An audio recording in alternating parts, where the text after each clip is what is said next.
Hello friends, Manjusha cooking and ব্লগে আপনাদের সবাইকে স্বাগত। বন্ধুরা, আশা করি আপনারা আমার পুজো স্পেশাল রেসিপি দেখছেন। আমি আজকে শেয়ার করব নবমী স্পেশাল মাটন কারি। নবমী মানে কিন্তু ঘটিদের কাছে বিশেষ করে মাটন ছাড়া তো চলেই না। তো আমার শ্বশুরবাড়িও ঘটি, তো ভাবলাম মাটনের রেসিপি একটা অবশ্যই আপনাদের সঙ্গে শেয়ার করি। তো চলুন শুরু করি। এখানে আমি 750 মতো মাটন নিয়েছি। মাটনটা ভালো করে ধুয়ে জল ঝরিয়ে নিয়েছি। এবার দিয়ে দিচ্ছি স্বাদ মতো নুন,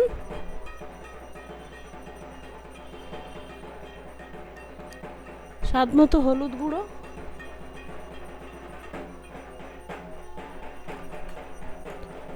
এক চামচ আদা রসুন আর কাঁচা লঙ্কার পেস্ট, একটু সর্ষের তেল,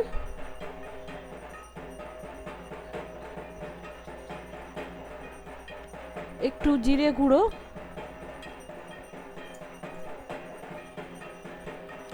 কালারের জন্য একটু রেড চিলি পাউডার। মাটন একটু বেশ লাল লাল হলেই কিন্তু ভালো লাগে, তো রেড চিলি পাউডারটা দিলে ভালো লাগবে। এবার দিয়ে দিচ্ছি 100 গ্রাম টক দই। এবার আমি হাত দিয়ে এটা ভালো করে মাখিয়ে নেব। মাংস যত ভালো করে হাত দিয়ে মাখাবেন ততই কিন্তু ভালো হয়। ভালো করে আমি এটা মেখে 2 ঘন্টার মতো রেখে দেবো। আপনারা চাইলে ওভারনাইটও। সরষের তেল নিয়ে নিয়েছি কিছুটা। মাটনে কিন্তু খুব বেশি সরষের তেলের প্রয়োজন হয় না, আর এটা সরষের তেল দিয়ে করবেন তাহলে কিন্তু ভালো লাগবে। এবার আমি এটা আলু দিয়ে করব, তাই কিছুটা আলু আমি এভাবে হাফ করে কেটে নিয়েছি।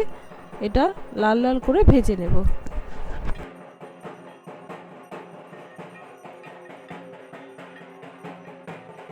দেখুন লাল লাল হয়ে গেছে, এটা আমি এবার তুলে নেব।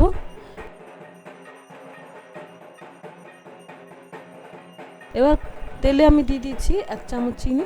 চিনিটা আমি পুড়িয়ে নেব, তাহলে সুন্দর একটা কালার আসবে মাটনে।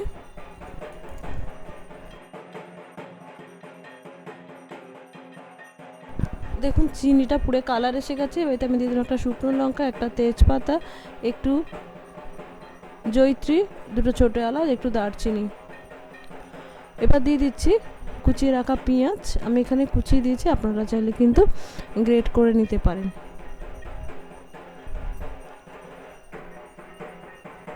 এবার আমি পেঁয়াজটা ভেজে নেব লাল লাল করে।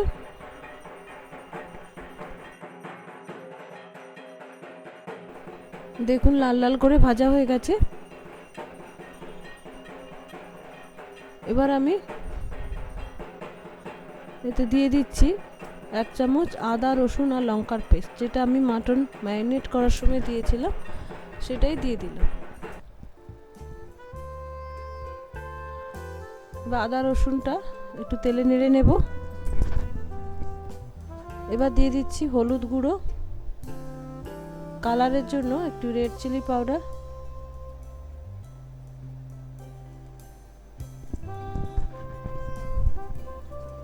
এবার এগুলো একটু তেলে নেড়ে নিয়ে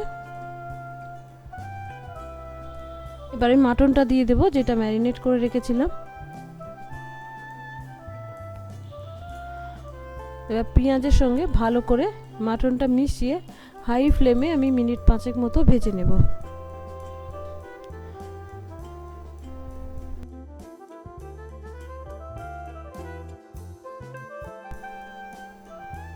দেখুন মিনিট 5 ভাজা হয়ে গেছে, বিশেষ কিন্তু জল নেই, জলটা শুকিয়ে গেছে। দেখুন কালারটাও কিন্তু অনেকটা চেঞ্জ হয়ে গেছে। এবার আমি দিয়ে দিলাম একটা টমেটো, স্বাদ মতো নুন। ম্যারিনেট করার সময় নুন দেওয়া আছে, তাই সেটা বুঝে দিতে হবে। এবার টমেটো আর নুনটা ভালো করে মিশিয়ে আমি এটা ঢাকা দিয়ে কম আঁচে মিনিট 10 রান্না করে নেব। এবার মিনিট 10 হতে হতে আমি একটা ভাজা মশলা করে নেব।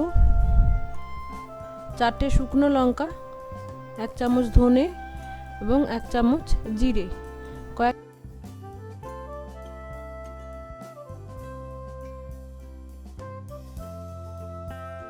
4টা গোলমরিচ। এবার এটা শুকনো খোলায় মিনিট খানেক নেড়ে নিয়ে তারপরে আমি মিক্সিতে গুঁড়ো করে নেব। দেখুন 10 মিনিট পরে চিকেনটা থেকে কিন্তু একটু জল বেরিয়েছে। এবার আমি এর মধ্যে দিয়ে দিলাম যে ভাজা মশলাটা করলাম সেইটা।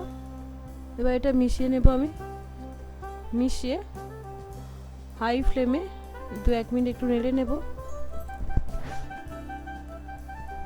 এবার দিয়ে দিচ্ছি যে ভেজে রেখেছিলাম আলুগুলো, সেইগুলো। আমি যেহেতু চন্দ্রমুখী আলু ব্যবহার করেছি তো বেশি আগে দিইনি। আর তাছাড়া যেহেতু এটা আমি প্রেশার কুকারে দেবো তো আলু কিন্তু আগে দেবেন না। আলু আগে দিলে কিন্তু আলু একেবারে গলে ছাতু হয়ে যাবে। দেখুন আলুগুলো নিয়ে নেড়ে নিয়েছি, তারপরে দিয়ে দিচ্ছি গরম জল।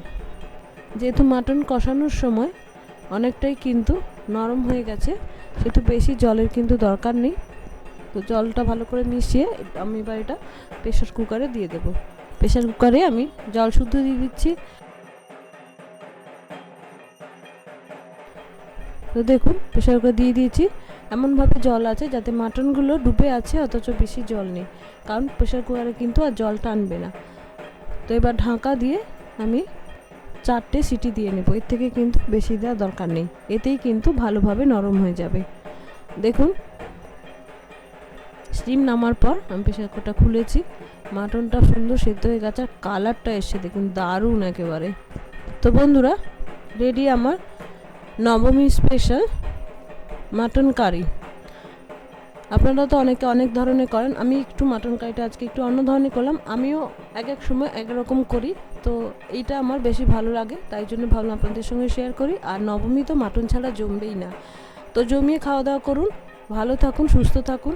নমস্কার, ধন্যবাদ।